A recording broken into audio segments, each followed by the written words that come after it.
Olá, eu sou Ana Paula Teles, de Exploração Criativa. E eu sou Andréia Ruisla, do Biologia com Andréia. E se você está perdida em meio a tantos nomes relacionados a novas metodologias, inovação na educação, esse vídeo é para você. Então se inscreve no canal, ativa as notificações e dê o seu like.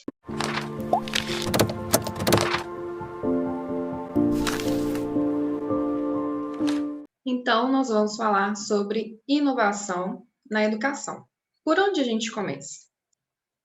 Geralmente, quando se fala em inovação na educação, a gente pensa logo nas tecnologias. A tecnologia está cada vez mais alinhada a esse tipo de pensamento. Mas será que basta incluir uma nova ferramenta nas nossas aulas para que seja considerada uma aula inovadora?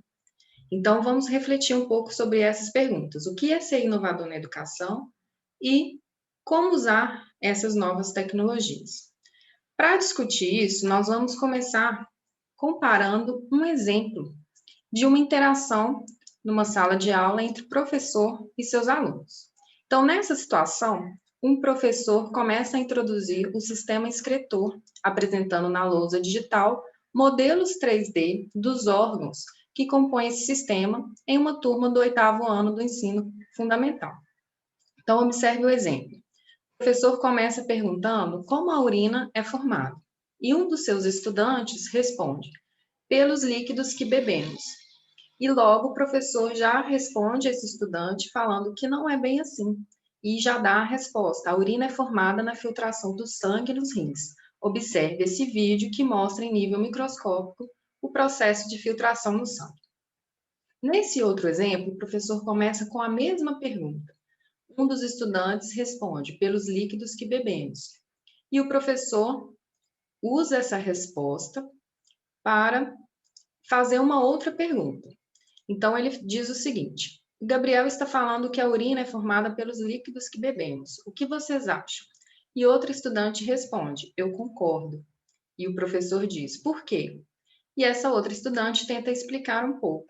Não sei muito bem. A urina é líquida e elimina coisas do corpo. Acho que tem a ver com o que bebemos.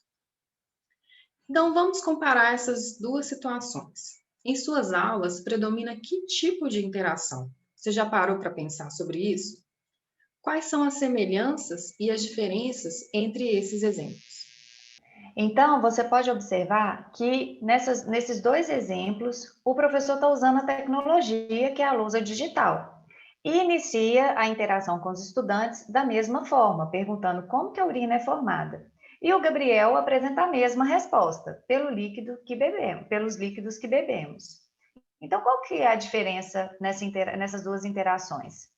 Olha só, no exemplo 1, o professor já responde. Essa resposta está errada. Ele fala, não, a urina é formada pela filtração do sangue. Então, ele já está dando a resposta que é considerada certa do ponto de vista da ciência escolar. Então, no exemplo 2, o professor, ele repete a fala do Gabriel para a turma e pergunta o que os estudantes acham. Então, ele está convidando os estudantes a participarem, a refletirem sobre a fala do colega. E a Luana responde: eu concordo. E o professor não se contenta com essa resposta. Ele quer saber mais sobre o que a aluna está pensando e pede para que ela justifique o seu posicionamento, perguntando por quê. E aí a Luana se posiciona.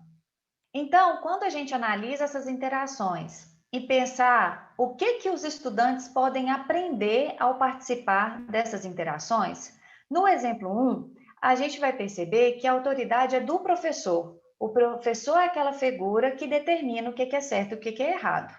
Também a gente pode ver que não há espaço para o erro, porque se o professor já sinaliza qual é a resposta certa ou errada, o que os estudantes podem aprender disso é que não vale a pena errar. Outra coisa que os estudantes vão aprender é que também não vale a pena se arriscar, né? Porque eles podem se sentir ridicularizados, começar a ter medo de errar e se arriscar a falar alguma coisa que pode ser considerada bobeira e os colegas ridicularizarem, ele se sentir mal naquele lugar. E outra coisa que pode ser aprendida é que o conhecimento é transmitido pelo professor e os alunos estão ali com o papel de absorver esse conhecimento, um papel mais passivo, né? E nessas interações, o que predomina é a interação entre professor e estudante. Então, nesse exemplo 2, o que os estudantes podem aprender quando é esse tipo de interação que predomina na sala de aula? Eles vão perceber que os argumentos e os posicionamentos, eles precisam ser analisados criticamente. Então, quando o professor repete o que o aluno falou e convida os alunos para participar, eles têm que pensar no que o colega falou e analisar aquilo a ponto de decidir se eles concordam ou não. E as críticas têm que ser as ideias, não as pessoas, porque o professor em nenhum momento pergunta se eles gostam ou não do Gabriel, eles querem saber se eles concordam ou não com o que o Gabriel está falando. E o erro, nesse momento, ele passa a ser ressignificado. Então, os alunos, eles perdem o medo de falar o que eles estão pensando, porque sabem que isso vai ser colocado para o coletivo decidir. Então, a autoridade, ela está no coletivo.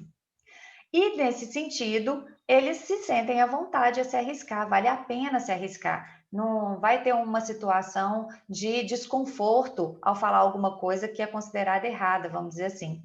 E os posicionamentos, eles precisam ser sustentados. No caso da Luana, ela falou que concordava, mas o professor perguntou, por que você concorda? Então, eles precisam trazer mais elementos sobre o que eles estão pensando.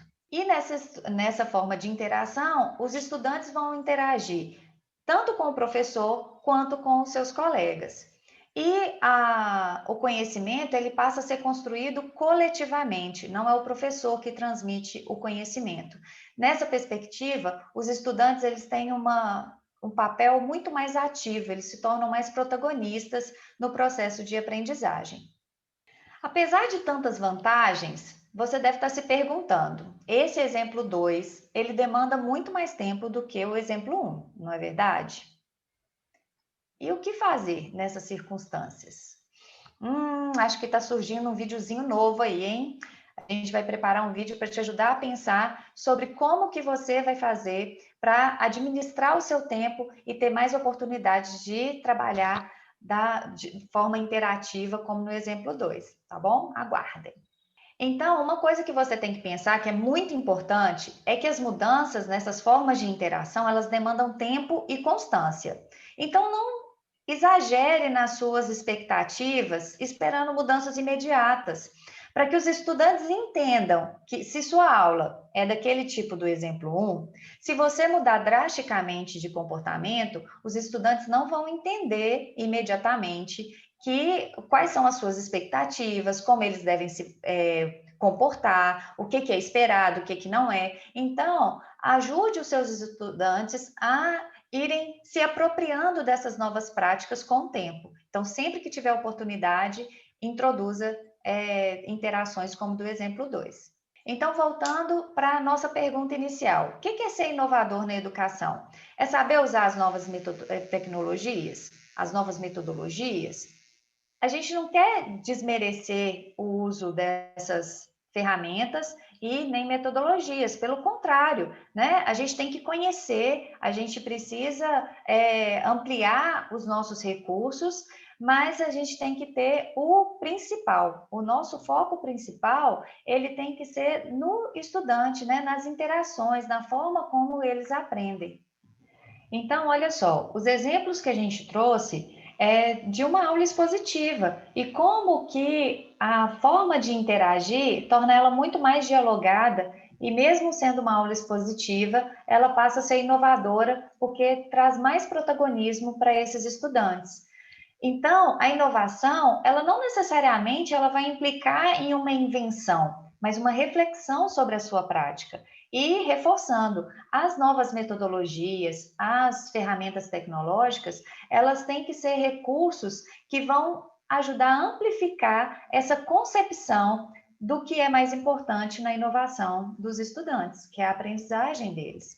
Então, você vai analisar na sua prática o que funciona ou não dentro do seu contexto, o que funciona, mas pode melhorar, e o que não funciona, que você vai descartar totalmente ou então vai fazer algumas adaptações.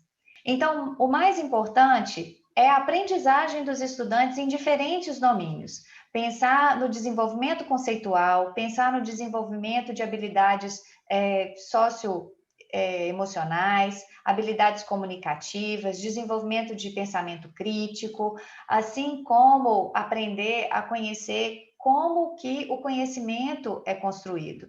E é focando nesses estudantes, no seu desenvolvimento integral, no seu desenvolvimento para se formar para a vida, para o mundo do trabalho, para que eles de fato tenham uma vida plena e o que você está ensinando faça sentido. Portanto, para inovar na educação, a gente não precisa de muitos recursos além daqueles que a gente já tem. Reveja na sua reflexão ao longo desse vídeo quais foram os insights que surgiram. Deixa aqui nos comentários, a gente vai adorar conhecer a sua história e o que você está pensando em relação a essas ideias. Além disso, não esqueça de se inscrever no canal, ativar o sininho das notificações e deixar o like para nós. Nos siga também nas redes sociais. A gente se encontra por aí. Até mais. Até a próxima.